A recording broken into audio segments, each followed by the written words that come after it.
Hey guys, Deb here with Art and Grace. I am so excited to be here. So come on in and join the fun. So look guys, we are using some oyster shells today.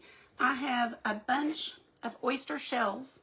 I have a wood canvas. So I've already just Mod Podged on some hems. I tear my hems and I kind of tear off the sides, you know, where like at the top or the sides there's that white. I usually tear all that off and just have the hem on here, and I like to put it kind of in a patchwork design like you can see here. And this is our background for today. And then I've got lots of oyster shells. These have already been cleaned, sanitized before they're sent to you. And then I clean them in my sink with that power wash Dawn and a scrub brush. Let them dry. So let's get started. So as you can see, this is our pretty oyster shell. I love working with these things. So with this, I use regular matte Mod Podge and our hymnal. Then I took my multi-purpose sealer and sealed our oyster shell. So it's really pretty and shiny, but beyond that, we are going to add a little bit of my favorite oyster pearl paint. So this will give it an even prettier sheen. White pearl is my favorite. Like, I always have a big supply of white pearl. So this just gives everything the most pretty, shimmery little sheen. And so I'm adding that to each shell.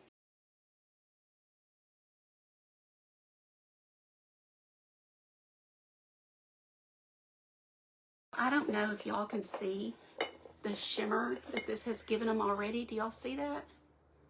This all started with me wanting to do some of these Santas, little oyster shell Santa ornaments.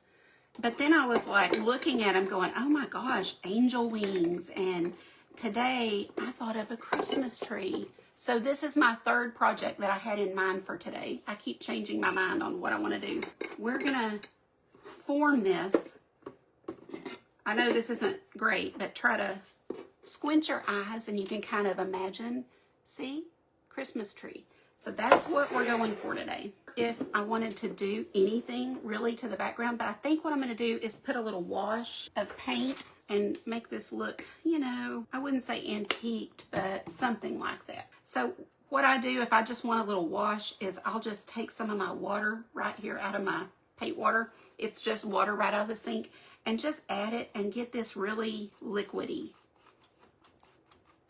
And then from there, you can just brush it on. I'm just kind of testing this out to see if I even like it. And I'm trying to picture, I think I do, but what I'm going to do is take a baby wipe. I'm just going to take this baby wipe and kind of put this on. And that way you can kind of wipe some off. I know that you guys know how to do this. I'm preaching to the choir when I do things over here, but this will kind of give our edges a little bit of that brown. You can also use some ink, you know, just some, like an ink pad and a little rubber if you want, but everything I do is with paint. But I just think just a tinge of this will be pretty to kind of calm down the white a little. Let's take a look. Can y'all see now how the brown on the edges? And you can do as much or as little as you want. You could do tea bag stain your paper first before you Mod Podge it down. Just whatever you want to do. Take the idea and run with it, make it yours. Okay, let's dry this. This needs to be 100% dry before we put resin on it. That's why I really wanted to be sure and try to get that good and dry. So I'm going to do some resin. I'm going to go ahead and mix this up. And always wear gloves when you work with resin. You need to protect your hands and everything. It's very, you know, sticky. I usually pull my hair back. I'm going to go ahead and do 4 ounces.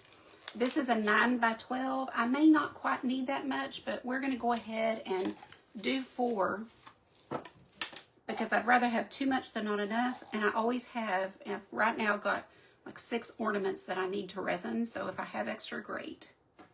And I do try to really get it as exact as possible.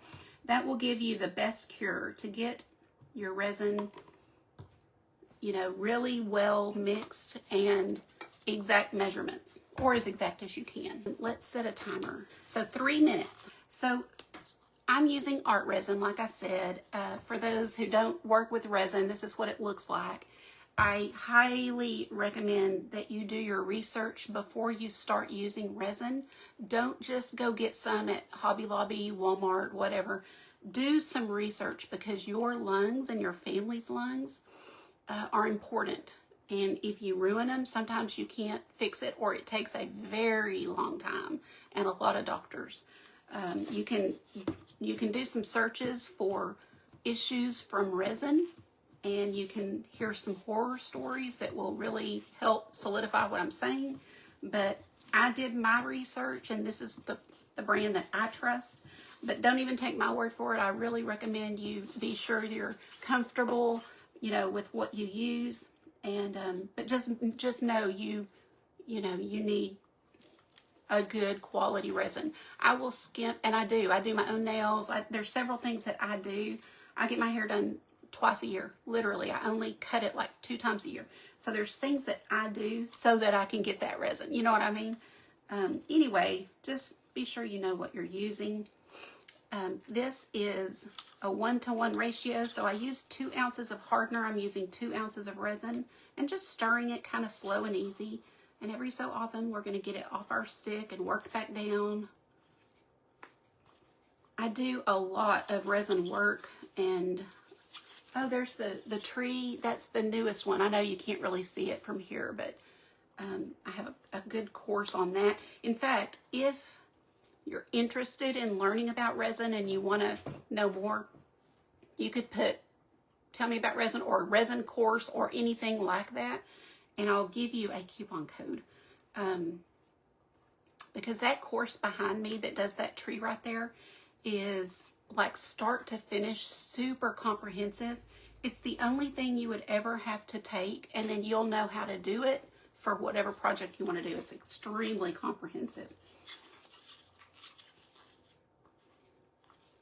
You'll see it start to get clear. My timer's just about to go off. Excuse me. Get my Facebook back up. Okay, so I'm just going to set this aside while we, number one, make sure this is dry. I'm going to dry it just a little longer just to be sure, because it really needs to be completely dry. This paper that I've decoupaged on is sealed, quote unquote sealed, because I use Mod Podge to put it on. And so that is a sealer. If you're going to put down like rice paper or anything, it's best to seal it first, so that, or test it, you know, if you have an extra piece to test or something, because you don't know if your resin might make the colors bleed or something. So, okay, we know that's good and dry. We're going to give our oyster shells the once over. See how shimmery they are? I will, when I can tomorrow, once this is cured, I'll take it outside and take a picture. So be sure and see. It's going to be, I can tell it's going to be stunning. Now, I've already got this baby plugged in. Okay, so we're going to arrange, I don't even know how I had these originally, but we're just going to arrange these down here. It really doesn't matter too much. I just want the smallest one at the top. I think that's a little bigger. So as you see, we're just getting it into a tree shape. I want to also, I have some glass. This is just crushed glass. And then this is just clear glass that I have cut. I don't remember what I cut now, but if you can see it, I've got tools where I just hand cut the glass, and it's so pretty because you get nice, really shiny glass that way. And it's free because it's like a jar or anything that breaks, you know, everybody gives it to me and I just cut it. That's also covered in the course, by the way, how to cut them. Anyway, we're going to add a little bit of that to our trees. What do you use to cut glass that small? I use nippers, and there's a couple of nippers that I have bought, and one is far superior. It's called Seabell. The others are just basic from Amazon that I bought, and they work, but they don't work near as good. But I would recommend, if you don't know if you're going to love it, to start out with something more inexpensive, because the sea bells are like 60 bucks. So if you're like, well, I have a habit of jumping into stuff and then I don't really like it, so I don't do it, then if that's you, which it usually is me, because I like to try everything, then start with Amazon, just $20 nippers. Oh, it's coming. Oh, law. Just my luck. But we're going to make it. It's still going to be fine. We're doing the hot glue just so that we can hold these in place where we want them. We got 3 down, 3 to go. This one is so pretty. I love these shells. I would order again from this company because I've ordered a couple of times, and these were by far nicer shells and much cleaner. They came almost pristine. You only need the hot glue to hold it in place. The resin is what will hold it permanently. This is just to hold it here while the resin is curing. Okay, now we already mixed our resin. Somebody who is familiar with me can let you guys know that I promise that it will, when it's finished, it will be very pretty. I know you're having to trust me because this is, you know, it's taken me a long time with my hot glue debacle. But when we're all said and done, I usually end up adding something after the live. Like, I was thinking, you know, maybe I'll add some pearls, or I don't know, you know, I just get ideas come to me, and I hadn't thought to pull pearls, but I definitely have some. So we're just putting on our resin and spreading it out. This is self-leveling resin, so it will, you know, come to all the edges. But if you have never used resin, you would definitely want to tape all of your sides so that if it goes over, it won't ruin your table or whatever. But I have done this for so long, I know how to stop it before it goes over. But that does take quite a while to learn how to control it. So I would highly recommend taping all of your edges. But we're just going to put this down. Let's see, we've got, okay, 9. So we've still got a little time. We're doing fine. We're going to start the auction. I don't know. Debbie will tell us when. But when we do, remember that I don't get a penny of this. This is your donation. Whoever wins the bid will donate to camera.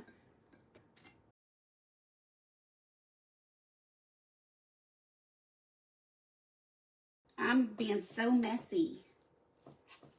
I usually take my time, but I do want to get as much of this done as I can while y'all are here. So once you get, I need a paper towel.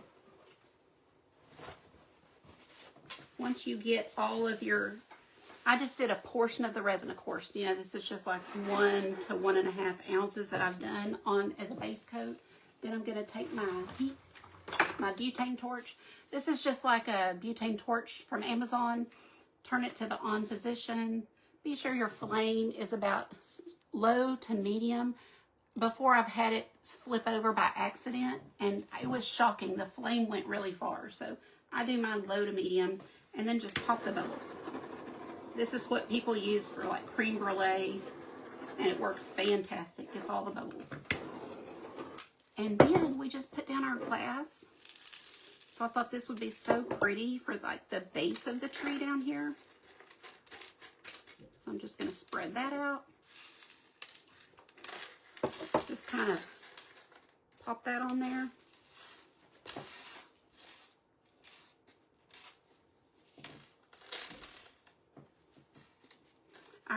I thought about, I've had a lot of projects going through my mind to do with these shells, but they were so pretty. The quality has been, they were so good. And you can see, I mean, look at them. I can't cover them up. So I decided this would be a great way to show them off. And how unique and pretty would this be? Like I don't know, I always think, I say this a lot because we have a spot in our bathroom that I like to change the art out a lot. and like with the seasons and things. And so I'm thinking this would be perfect there.